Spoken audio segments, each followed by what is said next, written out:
ლოლო, რას აკეთებ დღეს? აბა, სიმინდის ტკბილი, ყველი და რა თქმა უნდა შამპური. ჭვიშტარი შამპურზე. როგორი გამოვა გაჩვენებთ. პერგამენტს წაუსვი კარაქი. ეხლა პერგამენტში შევახვევ და მერე ფოლგაში ჩვენი ჭვიშტარი შამპურზე ეხლა ჩვენი ჭვიშტარი უკვე თითქმის მზად არის.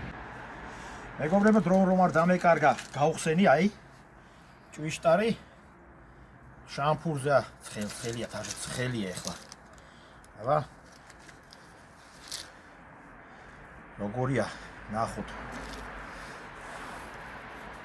გემრიელია, სუნი გემრიელია და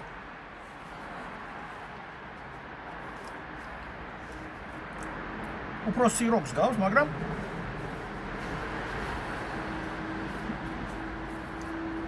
გამოვიდა.